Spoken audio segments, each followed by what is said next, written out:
Guys आजच्या व्हिडिओमध्ये आपण असा टॉपिक डिस्कस करणार आहोत. इंग्लिशचे बिगनर असाल किंवा स्टुडंट्स असाल तरीही हा टॉपिक तुम्ही स्किप करू शकत नाही. सगळ्यांसाठी हा टॉपिक इम्पॉर्टंट असणार आहे.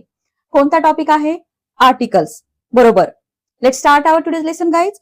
आर्टिकल्स किती असतात? 3 असतात. हे तर सगळ्यांना 3 आर्टिकल्स असतात. हे तर सगळ्यांना माहित आहे. ए, अँड आणि द.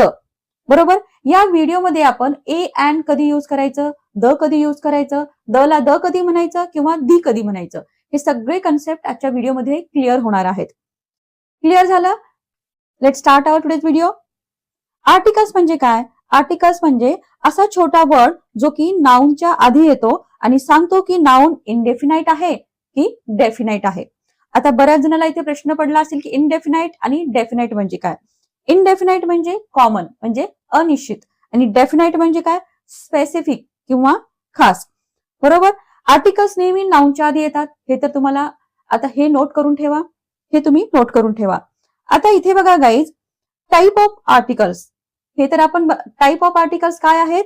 इनडेफिनाइट आणि डेफिनाइट. इनडेफिनाइट मध्ये काय येतं? ए आणि अँड. आणि डेफिनाइट मध्ये काय येतं? द. कारण मी सांगितलं डेफिनाइट म्हणजे काय? खास. आणि इनडेफिनाइट म्हणजे काय? कॉमन, जे की अनिश्चित आहे. क्लिअर झालं इथपर्यंत? आता इथे बघा, इनडेफिनाइट आर्टिकल म्हणजेच अ आणि अँड यात आपल्याला बघायचं आहे की अ कधी यूज करायचं आणि अँड कधी यूज करायचं. बरोबर. आता गाईज तुम्हाला इंग्लिशमध्ये वोवल्स माहित असतील. वोवल्स म्हणजे काय? स्वर. ए, ई, आय, ओ, यू. आणि कॉन्सोनंट म्हणजे काय? व्यंजन, जे की ए, ई, आय, ओ, यू ला सोडून जेही काही आहे ते सगळे कॉन्सोनंट आहेत. एक्झाम्पल बी, सी, डी, एफ, जी, एच हे सगळे काय आहेत? कॉन्सोनंट आहेत. इथपर्यंत क्लिअर झालं? आता बेसिक रूल आपण आतापर्यंत काय बघितलं की बाबा, जेव्हा कधी आपण एखाद्याबद्दल बोलतो आणि एखाद्याबद्दल बोलत असतो, त्या वर्ड्सची जर वोवल न झाली तर तिथे तुम्हाला सांगितलेलं आहे की अँडचा यूज करायचा त्या वर्डच्या आधी. बरोबर. आणि तसंच याच्या उलट काय? जर एखाद्या वर्डची सुरुवात जर कॉन्सोनंट न झाली तर तुम्हाला तिथे काय करायचं आहे? अ चा यूज करायचा आहे. बरोबर. असंच आपण शिकलेलो आहोत. इथं लक्षात घ्या, अ आणि अँड यांचा मराठीत मिनिंग होतो एक. एक या अर्थाने आपण याचा यूज करतो. बेसिक रूल मध्ये आपण हे शिकलो कुठे यूज करायचं हे तुम्हाला कळलं. पण गाईज इथे एक लक्षात घ्या, या रूलने जर तुम्ही अ आणि अँडचा यूज केला तर तुम्ही 100% चुकाल किंवा खूप ठिकाणी तुमच्या चुका होतील किंवा एक्झॅक्टली कुठे अ लावायचं किंवा कुठे अँड लावायचं यामध्ये कन्फ्युजन होऊन बऱ्याच चुका इथे होण्याची शक्यता आहे.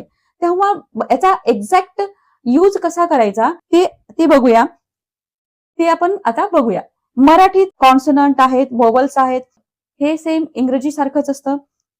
आता इथे बघा, आता हे आर्टिकल कसे यूज करायचे हे कशावरती अवलंबून असतं? आपले जे वोवल्स आणि कॉन्सोनंट आहेत याच्यावरती, म्हणजे स्वर आणि व्यंजन याच्यावरती आधारित असतं. आता इथे लक्षात घ्या, मराठीतले कॉन्सोनंट म्हणजे कोणते? क पासून जे ज्ञ पर्यंत जेही अक्षर येतात ते काय आहेत? आपले कॉन्सोनंट आहेत मराठीमधले. क्लिअर? आणि इथले वोवल्स म्हणजे कोणते कोणते असणार आहेत? अ पासून अहा पर्यंत ते काय आहेत? आपले वोवल्स आहेत. इथपर्यंत तुम्हाला क्लिअर आहे? क ते ज्ञ पर्यंत काय असणार आहेत? कॉन्सोनंट.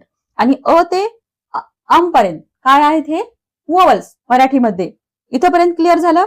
आता नेक्स्ट बघा, जर एखाद्या वर्डची सुरुवात वोवल्सने होत असेल, एखाद्या वर्डची सुरुवात ओवल्सच्या साऊंडने होत असेल, वोवल्सचा साऊंड, ओवल्स म्हणजे कोणते? अ पासून अम पर्यंत यांच्या साऊंडने होत असेल तर तिथे तुम्हाला अँडचा यूज करायचा आहे.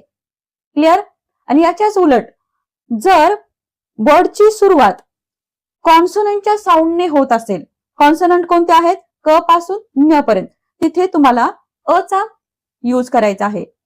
क्लिअर झालं? एक्झाम्पल बघू तेव्हा आपले सगळे कन्फ्युजन दूर होतील.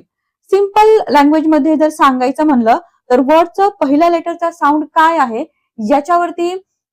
याच्यावरून तुम्हाला डिसाइड करायचं आहे अ लावायचं का अँड लावायचं. जर कॉन्सोनंटचा साऊंड असेल तिथे तुम्हाला अ चा यूज करायचा आहे. आणि जर तिथेच तुम्हाला जर वोवल्सचा साऊंड असेल तर तुम्हाला तिथे अँडचा यूज करायचा असेल. क्लिअर झालं?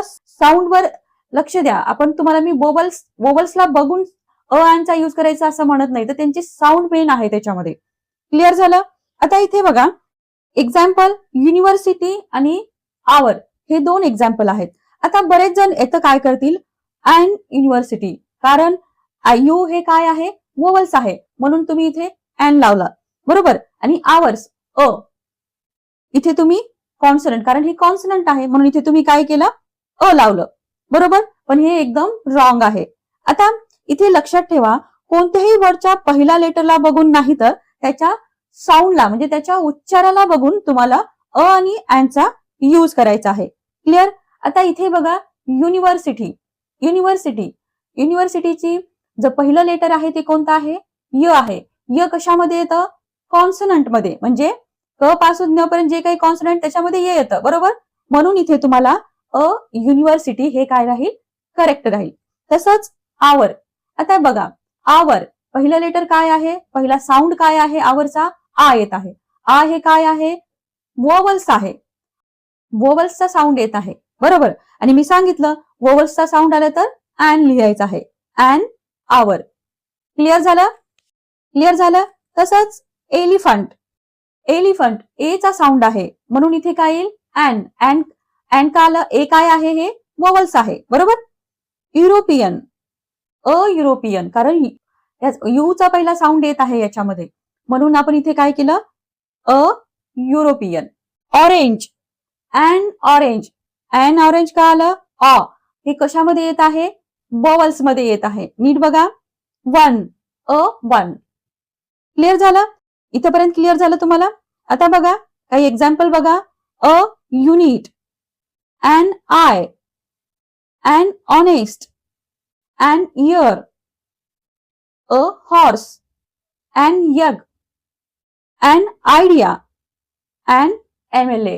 नीट लक्षात घ्या. जर थोडा वेळ कन्फ्युजन झालं व्हिडिओ पॉज करायचा आहे. मी जे जे सांगितलं आहे ते तुम्हाला कन्फ्युजन असेल तिथे चेक करायचं आहे, आणि अँड कसं आलं आणि कसं आलं हे तुम्हाला इथे क्लिअर होईल. And engineer, unique, house and umbrella and MBBS. Clear? आणि अँड पूर्णपणे क्लिअर झालेला असेल. आता इथे एक गोष्ट लक्षात ठेवा, इनडेफिनाइट आर्टिकल बद्दल एक इम्पॉर्टंट नोट आहे. इथे लक्षात ठेवा आणि अँडचा यूज नेहमी काउंटेबल सिंग्युलर नाउन सोबत तुम्हाला करायचा आहे. काउंटेबल म्हणजे काय, जे की मोजता येतात, आणि सिंग्युलर म्हणजेच एक वचनी आहेत. फॉर एक्झाम्पल पेन आहे इथं आणि पेन्स आहे बरोबर. पेन हे एक पेन आहे आणि पेन्स प्लुरल आहे म्हणजेच अनेक वचनी आहे. पेन आपण इथे म्हणू शकतो, पण पेन्स इथे होणार नाही किंवा अँड पेन्स पण होणार नाही.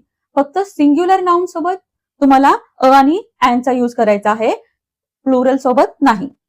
तसंच इथे बघा मिल्क आहे, वॉटर आहे, हे यांच्यासोबत कोणत्याही आर्टिकलचा यूज तुम्हाला करायचा नाही, कारण हे काउंटेबल नाहीत. आपण पाण्याला मोजू शकत नाही किंवा दुधाला पण आपण एक दूध दोन दूध अशा प्रकारे आपल्याला काउंट नाही करू शकत, म्हणून याच्या आधी कोणत्याही आर्टिकल्सचा यूज होणार नाही.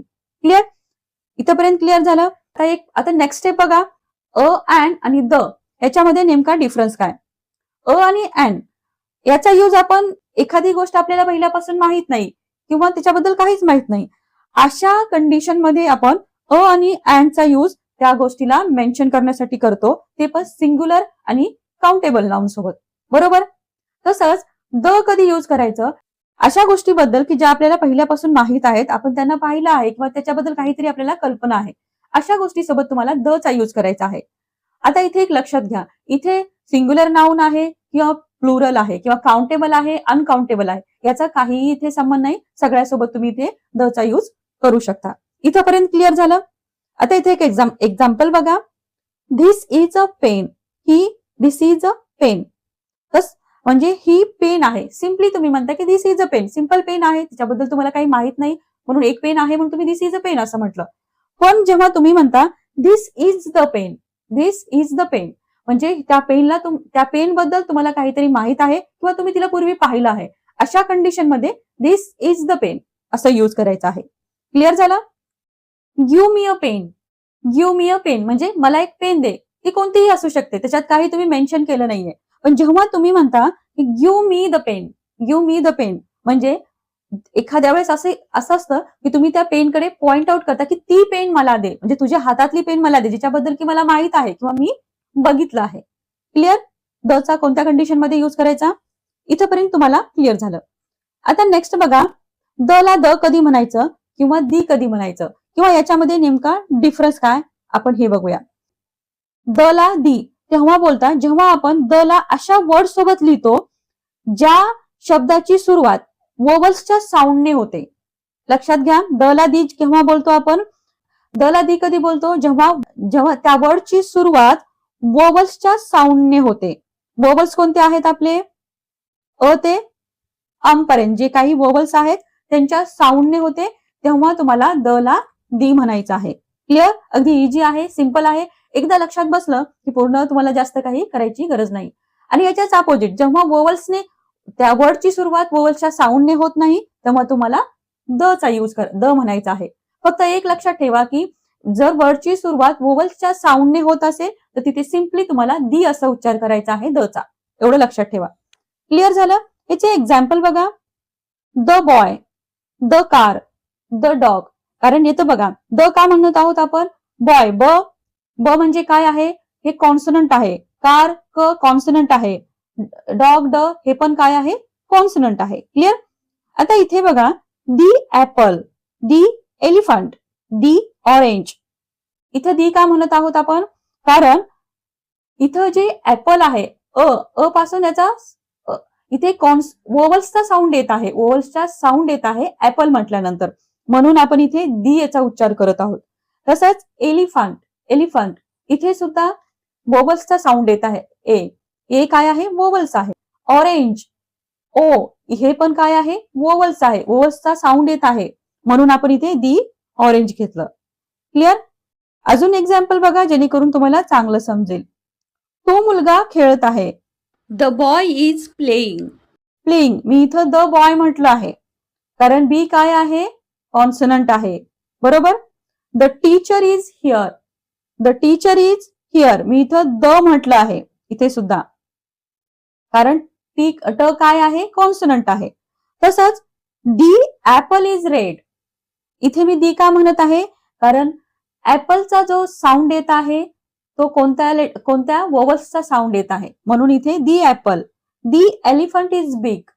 दी एलिफंट इज बिग इथे सुद्धा एलिफंटचा जो साऊंड आहे तो वोवल्सचा आहे, ए पासून साऊंड आहे. क्लिअर झालं गाईज? नेक्स्ट, इथेपर्यंत सगळ्यांना क्लिअर झालं. आता बघा, द चा यूज कुठे कुठे करायचा? हा तर एक झालं, द ला द कधी म्हणायचं किंवा दी कधी म्हणायचं, पण याचा नेमकं यूज कधी करायचा बघा. माहित असलेल्या गोष्टीसाठी तर द यूज करायचं हे तुम्हाला मी पहिले सांगितलेलं आहे.